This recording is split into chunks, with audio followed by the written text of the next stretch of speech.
யார் வஞ்சிக்கப்படுவார்கள்? வசனம் தெரியாதவர்கள் வஞ்சிக்கப்படுவார்கள். One who is ignorant of the word of God is a candidate for deception.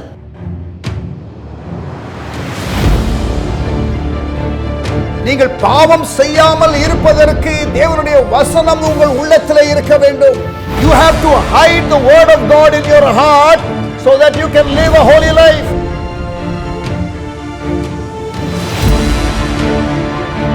இரவும் பகலும் வசனத்தை தியானிக்கிறவர்கள் செய்வது எல்லாம் வாய்க்கும் என்று வேதம் சொல்லுகிறது. Those who meditate the word day and night, the Bible says they will have success.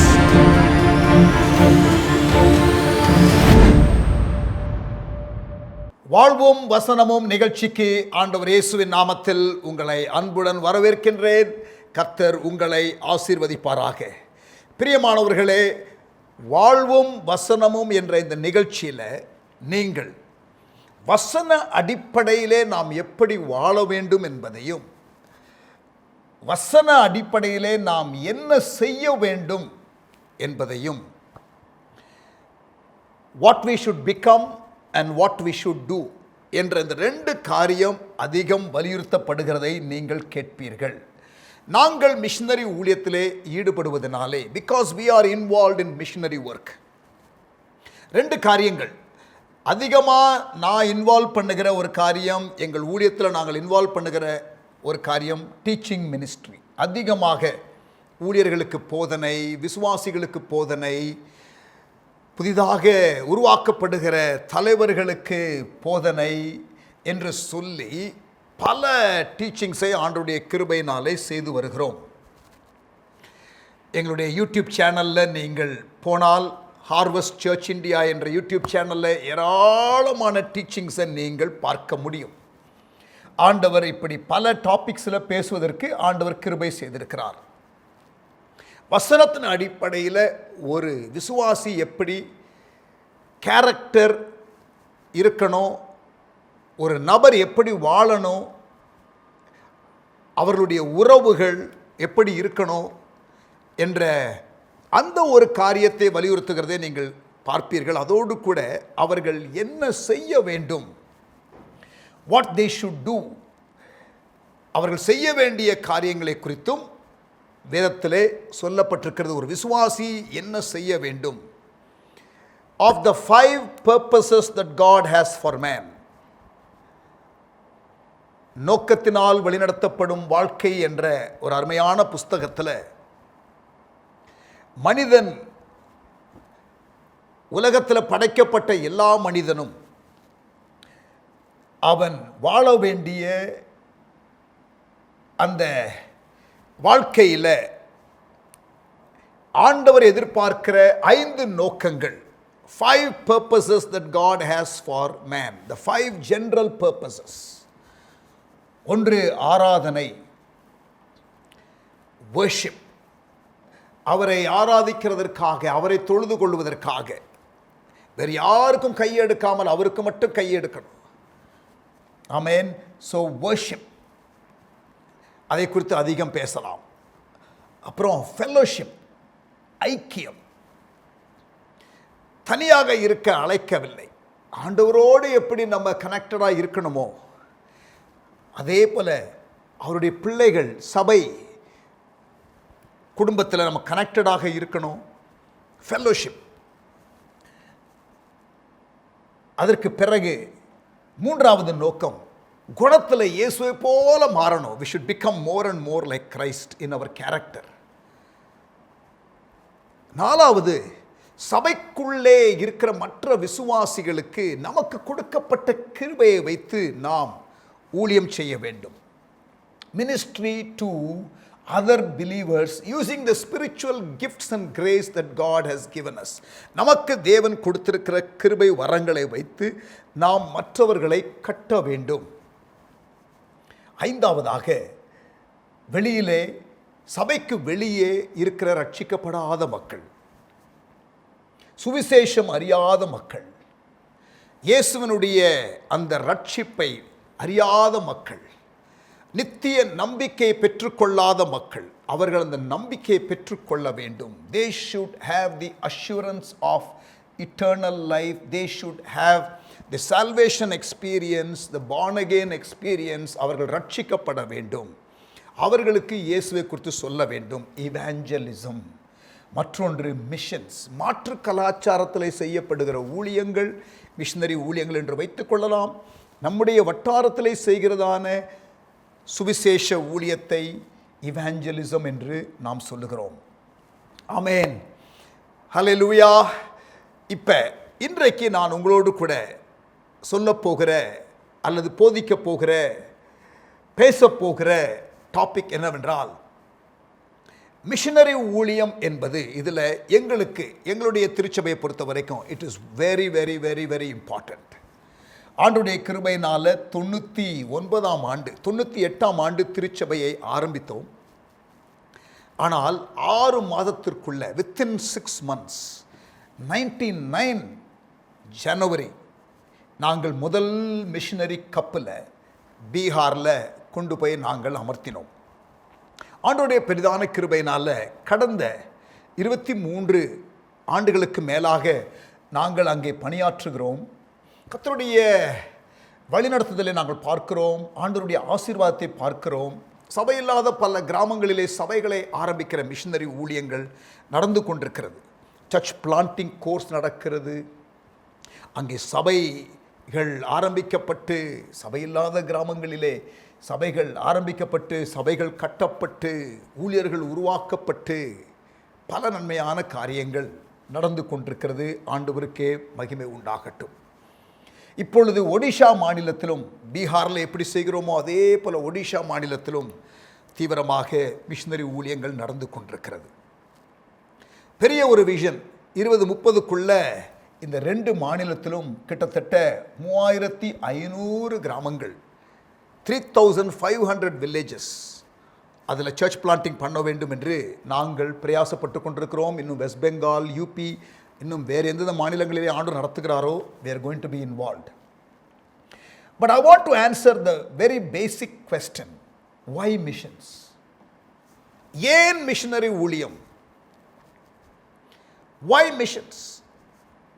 இப்போ ஹார்வெஸ்ட் சர்ச் மிஷன்ஸில் ஈடுபடுகிறது. ஹார்வெஸ்ட் அப்போஸ்டாலிக் மினிஸ்ட்ரீஸ் மிஷனரி ஊழியத்தில் ஈடுபடுகிறது. நான் மிஷனரி ஊழியத்தில் ஆர்வம் அதிகமாக காட்டுகிறது ஏன்? Why? இன்றைக்கு ஒரு 5 காரணத்தை I want to share with you, and all the 5 are from the writings of Paul. Why missions? ஏன் மிஷனரி ஊழியத்தை செய்ய வேண்டும்? பிரியமானவர்களே, இந்த செய்தியை நீங்கள் கேட்கும் பொழுது ஆவியானவர் உங்களோடு கூட பேச வேண்டும் என்று நான் விரும்புகிறேன். I am praying that the Holy Spirit will speak to you. ஆவியானவர் உங்களோடு கூட பேசுவாராக. மிஷனரி ஊழியத்தில் ஈடுபடுவது என்பது பிரியமானவர்களே நமக்கு கிடைக்கப்பெற்ற ஒரு ஆப்ஷன் கிடையாது. ஒவ்வொரு விசுவாசியும் மிஷனரி ஊழியத்தில் ஈடுபட வேண்டும் என்று நான் விசுவாசிக்கிறேன். நான் அதைத்தான் வேதத்திலே பார்க்கிறேன். Every believer must be involved in God's overall plan and purpose to extend His kingdom. அவருடைய ராஜ்யத்தின் விரிவாக்க பணியிலே எல்லாரும் நாம் ஈடுபட வேண்டும் என்று தேவன் விரும்புகிறார். அப்போஸ்தலனாகிய பவுல் ஒரு missionary. He was a missionary. அவர் ஏன் மிஷனரி ஊழியத்திலே ஈடுபடுகிறார் என்பதை குறித்து அவரே சொல்லுகிறார். 5 காரணங்களை நான் உங்களுக்கு அவுட்லைன் பண்ணி உங்களுக்கு பிரசன்ட் பண்ணுகிறேன். நம்பர் 1, அப்போஸ்தலனாகிய பவுல் சொல்லுகிறார், நான் இந்த ஊழியத்தில் ஈடுபடுவதற்கு காரணம் என் மேலே விழுந்த ஒரு கடன் உணர்வு, a sense of debt. ரோமர் 1ஆம் அதிகாரம் 14 16 வசனங்களை நான் வாசிக்கிறேன். Romans chapter 1 verse 14 to 16. கிரேக்கருக்கும் மற்ற அந்நியர்களுக்கும் ஞானிகளுக்கும் மூடருக்கும் நான் கடனாளியாய் இருக்கிறேன். Paul says I am a debtor. நான் ஒரு கடனாளி என்று சொல்லுகிறார். எதற்கு கடனாளி? 15ஆம் வசனம், ஆகையால் ரோமாபுரியில் இருக்கிற உங்களுக்கும் என்னால் இயன்ற மட்டும் சுவிசேஷத்தை பிரசங்கிக்க விரும்புகிறேன். கிறிஸ்துவின் சுவிசேஷத்தை குறித்து நான் வெட்கப்படேன். I am not ashamed of the gospel. முன்பு யூதரிலும் பின்பு கிரேக்கரிலும் விசுவாசிக்கிறவன் எவனோ அவனுக்கு ரட்சிப்பு உண்டாவதற்கு அது தேவ பலனாய் இருக்கிறது. எது தேவ பலனாய் இருக்கிறது? ரட்சிப்பு உண்டாக்க சுவிசேஷம். அந்த சுவிசேஷத்தை குறித்து நான் வெட்கப்படேன். இதை நான் அறிவிக்க வேண்டும். நான் கடனாளியாக இருக்கிறேன். யாருக்கு சுவிசேஷம் இன்னும் போய் சேரவில்லையோ அவர்களுக்கு சுவிசேஷத்தை சொல்ல வேண்டிய உத்தரவாதம் எனக்கு இருக்கிறது. நான் எப்படி உணர்கிறேன் என்றால், ஒரு கடன்காரனைப் போல நான் உணர்கிறேன். I owe them something. I am a debtor. I must give it back to them. பிரியமானவர்களே, இங்கே பாருங்க, வங்கி சேமிப்பில் விருப்பப்பட்டால் நீங்கள் சேமித்து வைக்கலாம், விருப்பப்படாவிட்டால் விட்டுவிடலாம். யாரும் நிர்பந்தம் பண்ண மாட்டார்கள். ஒரு ஏழைக்கு நீங்கள் கொடுத்து உதவுகிறதாக இருந்தால் கொடுக்கலாம், கொடுக்காமல் இருந்தாலும் யாரும் உங்களை நிர்பந்தப்படுத்த முடியாது. ஆனால் ஒரு ஆள்கிட்ட கடன் வாங்கியிருந்தீங்கன்னா அந்த கடனை நீங்கள் திருப்பி செலுத்த வேண்டும். There is an obligation to return. அதுதான் கடன். கடன் என்று ஒரு இடத்துல வாங்கி இருந்தால் அதை திருப்பி செலுத்தியாக வேண்டும். பவுல் பாருங்க, நான் ஒரு கடனாளி என்று சொல்லுகிறார் சுவிசேஷத்தை அறிவிப்பதற்கு. அந்த விதமான உணர்வை தேவன் உங்களுக்கும் எனக்கும் தந்தருளுவாராக. இந்த எழுப்புதலின் 10 ஆண்டு காலத்திலே, in this decade of revival, may that kind of sense, a sense of debt, grip your heart. முதலாவதாக கடன் உணர்வு, a sense of debt. இரண்டாவதாக, அப்போஸ்தலனாகிய பவுல் மிஷனரி ஊழியத்தில் ஏன் ஈடுபடுகிறார்? அவரே சொல்லுகிற வார்த்தை 2 கொரிந்தியர் 5ஆம் அதிகாரம் 14ஆம் வசனம். 2 கொரிந்தியர் 5ஆம் அதிகாரம் 14ஆம் வசனம். 2 Corinthians chapter 5 and verse 14. கிறிஸ்துவனுடைய அன்பு எங்களை நெருக்கி ஏவுகிறது. The love of God compels me. The love of God constrains me. கிறிஸ்துவின் அன்பு என்னை நெருக்கி ஏவுகிறது என்றால், எல்லாருக்காகவும் ஒருவரே மரித்திருக்க எல்லாரும் மரித்தார்கள் என்றும், பிழைத்திருக்கிறவர்கள் இனி தங்களுக்கென்று பிழைத்திராமல், I don't want to read all the verses there, ஆனால் இந்த பகுதியில் 2 கொரிந்தியர் 5ஆம் அதிகாரத்தில் நீங்கள் 14ஆம் வசனத்தில் வாசிக்கிறீர்கள், கிறிஸ்துவின் அன்பு எங்களை நெருக்கி ஏவுகிறது. The love of God compels me, constrains me. There is a push from within to do this. Do what? அந்த அதிகாரத்திலே நீங்கள் படித்து பார்க்கும் பொழுது ஒப்புரவாகுதலின் ஊழியம், மனிதனை தேவனோடு ஒப்புரவாக்குகிற ஒப்புரவாகுதலின் ஊழியம். The ministry of reconciling man with God, gospel sharing. Amen. So கிறிஸ்துவின் அன்பு என நெருக்கி ஏவுகிறது என்று சொல்லுகிறதுனாலே நான் இதை எப்படி சொல்ல விரும்புகிறேன் என்றால், a sense of devotion. ஆண்டவரோடு உள்ள உறவின் அந்த மிகுதியினால உண்டாகிற அழுத்தம். முதலாவது கடன் உணர்வு என்று சொன்னேன். இரண்டாவது பக்தி உணர்வு அல்லது பாச உணர்வு என்று கூட சொல்லலாம். கடன் உணர்வு, அதனாலே நான் செய்கிறேன். இரண்டாவது பாச உணர்வு, பக்தி உணர்வு. ஆண்டவரோடு நான் நெருங்கி இருக்கிற நான் அவருடைய இருதயத்தை நான் புரிந்து கொள்கிறேன். The love of God compels me, கட்டாயப்படுத்துகிறது. A sense of devotion, a love that I have for God. That love overwhelms me, compels me to be involved in this missionary work.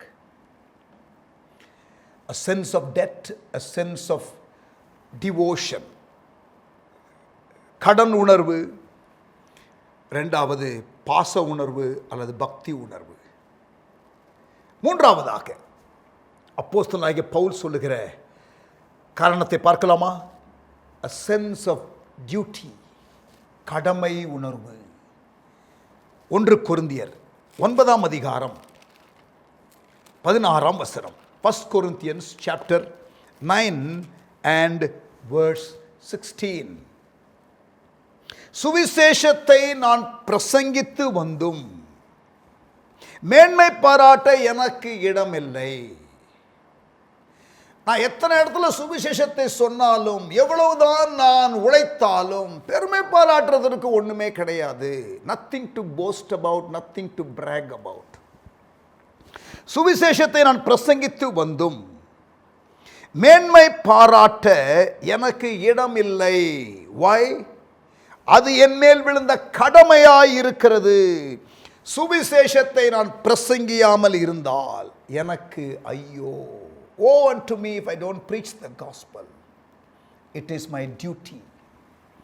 கடமை உணர்வு. நான் செய்துதான் ஆக வேண்டும். நான் செய்யாமல் இருந்தால் தான் எனக்கு நல்லதில்லை. கடமை உணர்வு.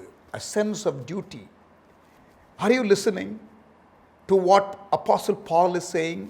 அப்போஸ்தலனாகிய பவுல் இந்த வசனங்களில் எல்லாம் அவர் சொல்லுகிறதை நீங்கள் கேட்கிறீர்களா? உங்களுக்கு இந்த உணர்வுகள் எல்லாம் இருக்கிறதா? பாச உணர்வு, பக்தி உணர்வு, கடன் உணர்வு, கடமை உணர்வு.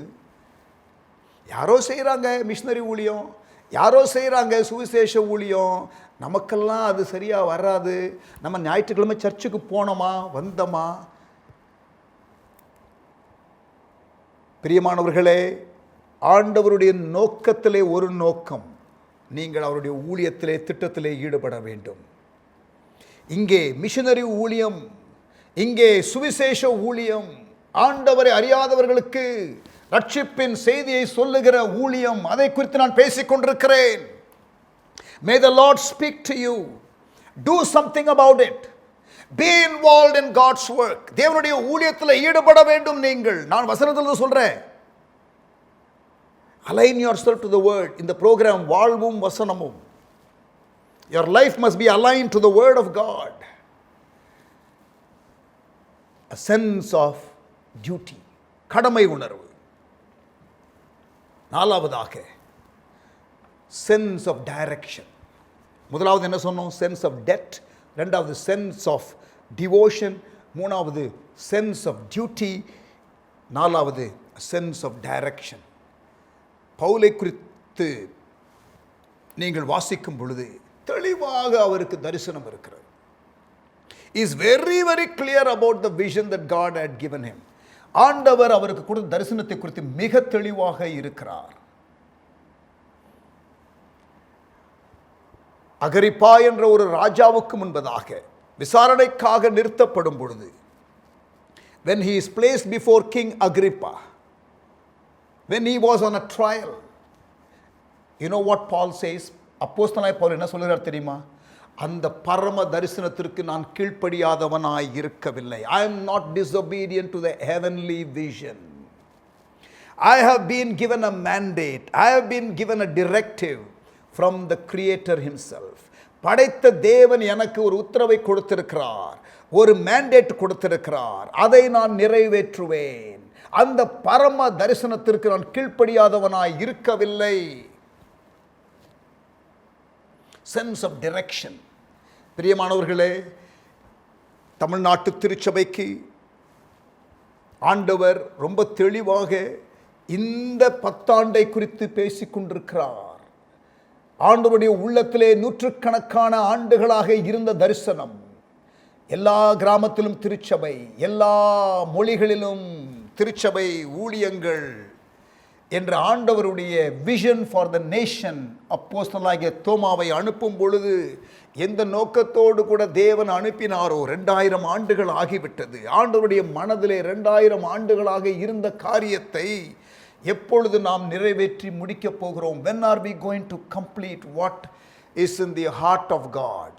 And I believe this is an opportunity that God is giving in the 10 ஆண்டு காலம். Sense of direction. ஏற்கனவே ஊழியத்தில் இருக்கிற நான் இந்த குறிப்பிட்ட 10 ஆண்டு காலத்தை குறித்து சொல்லும் பொழுது, even more there is a clear sense of direction. தமிழ்நாட்டு திருச்சபைக்கு தேவன் தெளிவான ஒரு தரிசனத்தை கொடுத்திருக்கிறார் என்று நான் விசுவாசிக்கிறேன். அப்போஸ்தலர் 26ஆம் அதிகாரம் 19ஆம் வசனம். Acts chapter 26 and verse அப்போஸ்தலர் 26:19. ஆகையால் therefore டெஸ்டிமனி முதல்ல ஷேர் பண்றாரு. யாரு? பவுல். அகரிப்பா ராஜாவே, நான் அந்த பரம தரிசனத்திற்கு கீழ்ப்படியாதவனாய் இருக்கவில்லை. I am not disobedient to that heavenly vision. ஒரு முறை ஒரு பட்டணத்திலே சுவிசேஷம் அறிவிக்கிறதற்காக போகும் பொழுது அங்கே கல்லெறிந்து அவரை கொல்லுவதற்காக அட்டெம்ப்ட் பண்ணுகிறார்கள். செத்துவிட்டான் என்று தான் நினைத்து ஊருக்கு வெளியிலே அவனுடைய சடலத்தை எடுத்து தூக்கி எறிகிறார்கள். அவன் அங்கே கோமாவிலிருந்து தெளிந்து மறுபடியும் அதே ஊருக்குள்ளே போகிற ஸ்டோரியை நீங்கள் வேதத்திலே வாசிக்கலாம். பரம தரிசனத்திற்கு கீழ்ப்படியாதவனாய் இருக்கவில்லை. There was no fear of persecution. Obedience is more important to me. Direction of God is very important to me. தேவனுடைய mandate எனக்கு முக்கியம் என்று சொல்லி தீவிரமாய் மிஷனரி ஊழியத்திலே ஈடுபட்ட பவுலை குறித்து நான் உங்களுக்கு பேசிக் கொண்டிருக்கிறேன். வேதத்திலே அந்த காரியங்கள் எல்லாம் ஆண்டவர் நமக்கு எழுதி கொடுத்திருக்கிறார். எதற்காக? நாமும் அப்படி இருக்க வேண்டும் என்பதற்காக. சென்ஸ் ஆஃப் டைரக்ஷன் உங்களுக்கு இருக்குதா? கடன் உணர்வு இருக்கா? பாச உணர்வு இருக்கா? பக்தி உணர்வு இருக்கா? Amen. Why missions? Why missions? ஏன் மிஷனரி ஊழியம்? இதுதான் காரணம். ஐந்தாவதாக number 5, sense of destiny, sense of debt, sense of devotion, sense of duty, sense of direction and sense of destiny. கடன் உணர்வு, பக்தி உணர்வு, கடமை உணர்வு, தரிசன உணர்வு, எல்லை உணர்வு. இது என்னது எல்லை உணர்வு? பிரியமானவர்களே, there is a finish line when it comes to missions. ஆண்டவர் கொடுத்த கட்டளை நிறைவேற்றி முடிப்பதற்கான ஃபினிஷ் லைன் என்று ஒன்று பைபிளில் தெளிவாக இருக்கிறது. Every tongue, try and nation, எல்லா பாஷைக்காரர்கள், எல்லா கோத்திரம், எல்லா இன மக்கள் எல்லாரும் சுவிசேஷத்தை கேட்பார்கள். மத்தேயு 24:14. எல்லாரும் அந்த கூட்டங்களிலிருந்து ரட்சிக்கப்பட்டு பிரதிநிதிகள் வருவார்கள். அந்த நித்திய சிங்காசனத்திற்கு முன்பாக அங்கே அவர்கள் தேவனை தொழுது கொள்வார்கள். யோவான் வெளிப்படுத்தின விசேஷத்தில் தரிசனமாக பார்க்கிற காட்சியை நீங்கள் பார்க்க முடியும். People from every tongue, tribe and nation will be there. ராஜ்யத்தின் இந்த சுவிசேஷம் சகல ஜாதிகளுக்கும் அறிவிக்கப்படும். மத்தேயு 24:14. சென்ஸ் ஆஃப் டெஸ்டினி, அதை நோக்கி ஓடிக்கொண்டிருக்கிறோம். இந்த 10 ஆண்டு காலத்தில், in this decade of revival 2021 to 2030, இந்தியாவிலே உள்ள ஒரு கிராமத்திலும் சபை இல்லை என்று சொல்லக்கூடாது. இந்தியாவிலே சந்திக்கப்படாத மக்கள் கூட்டம் இல்லை என்று சொல்லக்கூடாது. கிராமம், எல்லா கிராமத்திலும் சபைகள் இருக்க வேண்டும். சபை இல்லாத கிராமம் இல்லை. ஜெபக்குழு இல்லாத தெரு இல்லை. வேதம் இல்லாத வீடு இல்லை. இயேசு இல்லாத இருதயம் இல்லை என்ற அந்த உணர்வோடு கூட ஊழியம் செய்ய வேண்டும். ஆண்டவருடைய பிள்ளைகள் அவருடைய நோக்கத்தில் ஈடுபட வேண்டும். இதுதான் ஆண்டவருடைய இருதய துடிப்பு. ஆமென். அவருடைய ஊழியத்தில் உங்களை இணைத்துக் கொள்வீர்களா? அவருடைய நோக்கத்தில் உங்களை இணைத்துக் கொள்வீர்களா? மிஷனரி ஊழியத்திற்காக ஜெபிப்பீர்களா? மிஷனரி ஊழியத்தை தாங்குவீர்களா? மிஷனரி ஊழியத்தை செய்வதற்கு உங்களால் முடிந்ததை நீங்கள் செய்வதற்கு நீங்களே நேரடியாக போக முடியும் என்றால் போவீர்களா? எங்களுக்கு மிஷனரிகள் தேவை. பீகாரில், ஒரிசாவில் ஸ்கூல் டீச்சர்ஸாக இருப்பதற்கு எங்களுக்கு மிஷனரிகள் தேவை. எங்களை கான்டாக்ட் பண்ணலாம். மிஷனரி ஊழியத்தை நீங்கள் தாங்க வேண்டும் என்றாலும் நீங்கள் எங்களை தொடர்பு கொள்ளலாம். இன்னும் எல்லா மிஷனரிகளுக்கும் சப்போர்ட் போதுமான அளவு இல்லாமல் தான் நாங்கள் ஆண்டவருடைய கட்டளையை நிறைவேற்ற நாங்கள் அர்ப்பணித்து செய்கிறோம். ஆண்டவர் எப்படியும் சந்திப்பார். ஆனால் உங்களுக்கு அந்த வாய்ப்பை கொடுக்கிறாரா? கர்த்தர். நீங்கள் தான் முடிவு பண்ண வேண்டும். Amen. Why missions? Why missions? Sense of debt, a sense of devotion, sense of duty, sense of direction, and sense of destiny. கடன் உணர்வு, பாச உணர்வு, பக்தி உணர்வு, கடமை உணர்வு, தரிசன உணர்வு, எல்லை உணர்வு. இதுதான் அப்போஸ்தலனாகிய பவுல் மிஷனரி ஊழியத்திலே ஈடுபடுவதற்கான காரணம். இன்றைக்கு உங்களுக்கும் எனக்கும் இதே காரணங்களை சொன்னாலும் தவறாகாது. Amen. I am very encouraged reading all these Bible passages. I am recommitting myself afresh even as I go through these scriptures. இந்த வசனங்களை எல்லாம் தியானிக்கும் பொழுது ஃப்ரெஷ்ஷாக அர்ப்பணிக்க எனக்கு ஒரு தூண்டுதல் வருகிறது.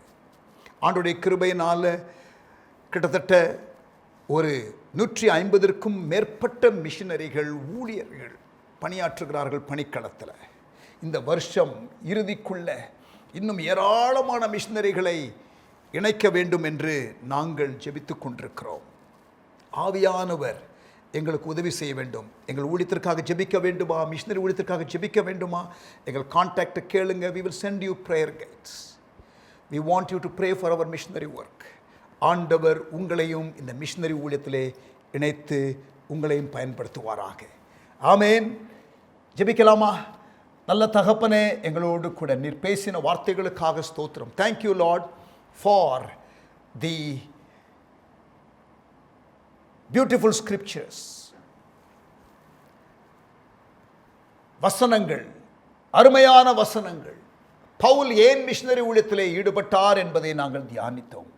நாங்களும் ஆண்டவரே மிஷனரி ஊழியத்திலே எங்களை ஈடுபடுத்திக் கொள்ள எங்களுக்கு கிருபை தாரும். தனிப்பட்ட நபர்களாக, குடும்பங்களாக, திருச்சபைகளாக மிஷனரி ஊழியத்தில் ஈடுபட உதவி செய்வீராக. இயேசுவின் நாமத்தில் ஜெபிக்கிறோம் நல்ல பிதாவே.